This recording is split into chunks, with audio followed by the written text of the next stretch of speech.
রোববার দুপুরে সৌদি আরবের রাজধানী রিয়াদের মানফুয়া এলাকায় সোফা কারখানায় অগ্নিকাণ্ডের বেশ কয়েক ঘণ্টা পর খবর আসে এই ঘটনায় নিহত বেশিরভাগই বাংলাদেশি। তবে মৃতদেহ শনাক্তে কেটে যায় আরও সময়। পরে জানা যায় নিহতদের ১৩ জনই নওগাঁর, বাকিরা নাটোরের। সংসারের সচ্ছলতা ফেরাতে ২ সন্তানকে ৭ বছর আগে সৌদিতে পাঠিয়েছিলেন নওগাঁর আত্রাই উপজেলার গণ্ডগোহালী গ্রামের গাফফার ও ময়না দম্পতি। সেখানে রিয়াদ মানফুয়া শহরের একটি সোফা কারখানায় কাজ করতেন তারা। এরই মধ্যে বাড়ি তৈরির জন্য প্রস্তুতি নিয়েছেন। স্বপ্ন ছিল সন্তানরা দেশে ফিরলে তাদের বিয়ে দিবেন। কিন্তু অগ্নিকাণ্ডে ২ সন্তান মোহন ও সুমনকে হারিয়ে শোকস্তব্ধ বাবা মা। একই গ্রামে আরও ২ জনের মৃত্যুতে শোকাচ্ছন্ন গোটা এলাকা।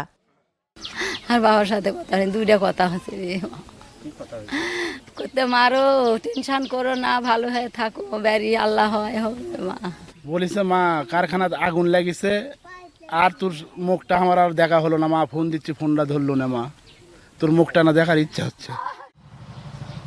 স্থানীয়রা জানান এই গ্রামের অনেকে সৌদিতে কর্মসংস্থানের জন্য পাড়ি দিয়েছে, যারা নিতান্ত দরিদ্র ও অসহায় পরিবারের। অনেকে ঋণগ্রস্ত।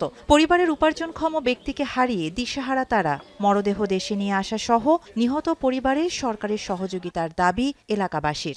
ক্লান্ত, রাত থেকে কারণ ঘুম নাই, নিন নাই, কি হলো এরকম একটা। লাশগুলো যত দ্রুত সম্ভব সরকারের পক্ষ থেকে যদি যত দ্রুত সম্ভব লাশগুলো যদি পৌঁছায় দিতে পারে।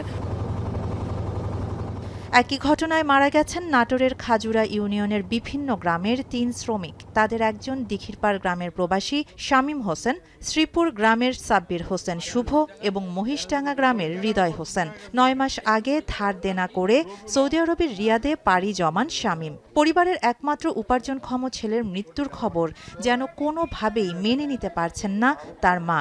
অন্যদিকে বাবা ডাক শেখার আগেই এতিম হয়ে গেল শামীম হোসেনের ৩৪ দিনের শিশুকন্যা সাফা জান্নাত। সাব্বির ও হৃদয়ের বাড়িতেও চলছে মাতম। একটাই ছেলে আমার, মেয়েটি কেউ নাই, এক ছেলের আবার একটা মেয়ে হচ্ছে 8 মাস, দেখার মতন আর পরিবেশ নাই। আমি একটা নিঃস্ব, আমার কিছু নেই। লাশ তাজা হোক, মোরা হোক, আমার শালিক আমার বুকে ফিরে দেয়। রোববার রাতেই নিহতের স্বজনদের পরিবারে গিয়ে খোঁজ খবর নেন উপজেলা নির্বাহী অফিসার। প্রশাসনের পক্ষ থেকে যত দ্রুত সম্ভব সহযোগিতা করার আশ্বাস দেন তিনি। শাহানা জাহান, এখন।